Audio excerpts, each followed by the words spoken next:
Hi, I'm Mkandawire, and this is It's My Business. But I want us to talk today about opportunities because, to be honest, I love a good opportunity. I must admit. I mean, who doesn't? It's an opportunity for you to be able to move or grow or achieve something you've always been looking for. But the reality is that not everything that is good is made for you. Just like not every opportunity is necessarily a good opportunity for you. It may be to someone else, but not always for you. So I want us to get into that today. But just before we get into that, click on the subscribe button, follow me.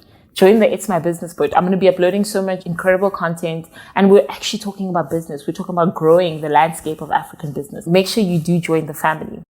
Hello, I'm Mkandawire, an afropreneur, social entrepreneur, commercial lawyer, and philanthropist with an undeniable obsession to inspire and empower African entrepreneurs.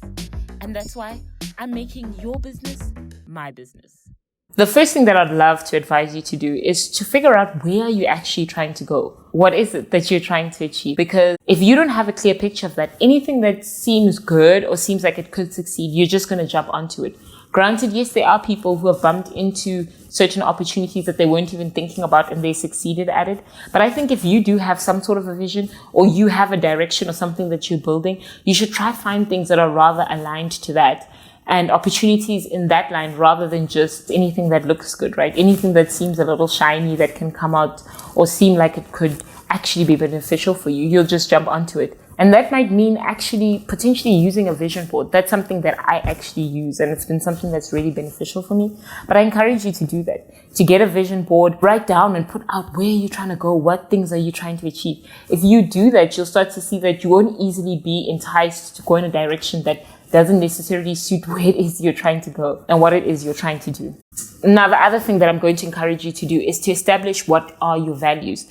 This is something that is very personal to me because I have some foundational values that I'm not willing to overlook. You know, an example is like if somebody came to me and said to me, oh, hey, you could become a trillionaire by opening a strip club. That for me as a woman is just a business that doesn't align with me and who I am. Nothing against you if that's your thing. But just for me personally, I just feel like with regards to my values, it may not necessarily align with how I would like to make money. And you need to understand that as well. What are your values? Because you'll find yourself getting tied into or working with people that your values don't necessarily align. And if that's the case, it's probably not going to work out. So it's not necessarily an opportunity for you. I'd love to hear what are some of your business values? What are some things that you've found to be really important for you as a business person that you're not willing to compromise just for money? Then the last piece of advice that I'm going to give you, and I want you to take this seriously because a lot of people don't actually take themselves seriously, but write a list of all the opportunities or dream things that you would like to achieve. Because if you have some type of an idea of what type of opportunity that you might be hoping to achieve or to get,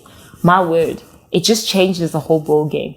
Because in a way, you become more aware of it. In a way, you start pushing yourself towards environments or possibilities or places where that opportunity could arise. It's crazy how the mind works. But if you have a list that you've actually written down, I'm telling you, it's worked for me and I found it to be something that's really, really helpful. So write that list. Keep it for yourself. It's not for necessarily for anybody to see or to approve of. One thing I've realized, especially when you have dreams or goals, people just sometimes criticize them because they don't understand them. So that list is for you. She's on fire. By the way, we need to keep meeting up. So please go to the link below, click on the link, follow me, subscribe. I'm going to be uploading so much more awesome content for us to keep sharing together. And let's connect. I want to hear what you think. Speak to me. I'm going to make sure I respond to whatever I can. I'm really praying for you guys. I love you guys, and I can't wait for us to take the landscape of African business to the next level.